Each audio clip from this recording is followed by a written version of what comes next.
Јованче и Марика. Во едно сиромашно селце, покрај густа и таинствена шума, живееше дрвар со своите две деца, Јованче и Марика, и нивната Макија. Иако таткото ги сакаше децата, Макијата беше студена и строга жена, која повеќе мислеше на себе отколку на нив. Настапија тешки времиња. Храна имаше се помалку, а дрвата што таткото ги сечеше едвај носеа доволно пари за леб. Една вечер, кога децата веќе лежеа во кревет, Макијата тивко, но остро му рече на таткото: "Немаме повеќе што да им дадеме. Утре ќе ги однесеш длабоко во шумата и ќе ги оставиш таму. Така барем ние ќе преживееме." Таткото пребледе. Како можам да ги напуштам сопствените деца? Но Макијата беше упорна. Му зборуваше долго, го убедуваше, го плашеше со гладот што доаѓа. На крај, со тешко срце, таткото попушти.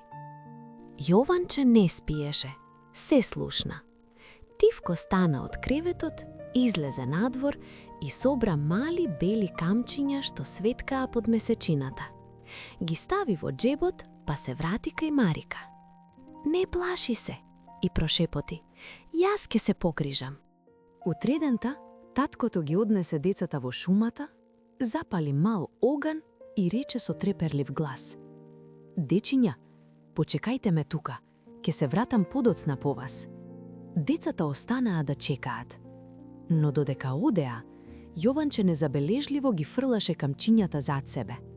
Кога падна ноќ и шумата потемне, децата се исплашија. Но тогаш, со помош на светлата месечина, ги здогледаа светлите камчиња како мала патека низ мракот.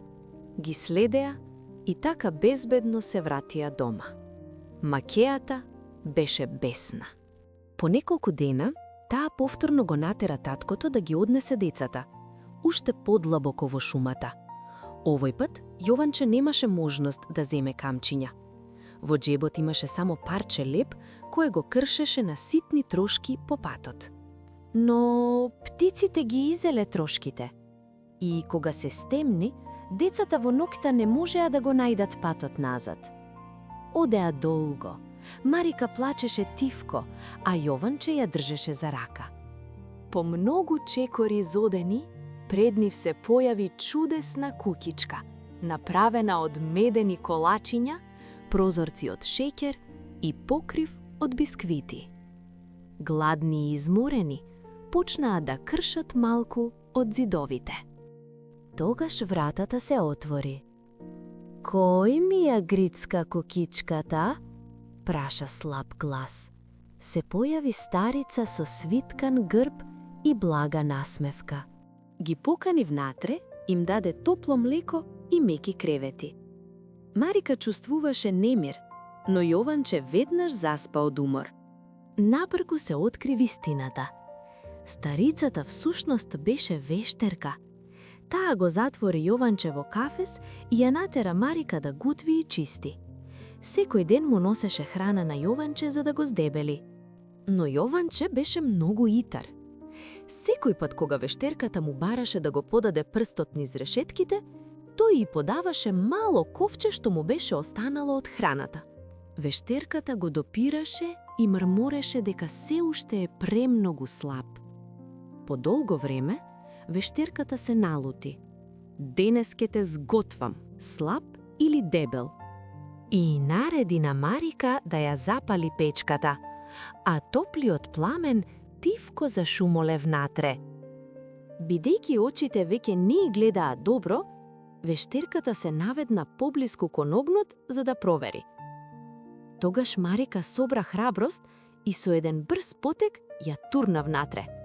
Марика го најде клучот и на брзина го отвори кафезот. Во кукичката најдоа сандаци полни со злато и скапоцени камења. Ги наполнија џебовите и побегнаа. Тргнаа низ шумата. По долго одење стигнаа до една река. Една пријателска патка им помогна да преминат. Потоа го препознаа патот и конечно стигнаа дома. Таткото ги пречека со солзи во очите. Макејата веќе ја немаше. Со богатството што го донесоа, семејството повеќе никогаш не беше гладно. Но најважно, повторно беа заедно и беа срекни. И Јованче и Марика за секогаш запомнија дека љубовта меѓу брат и сестра е најсилната магија на светот.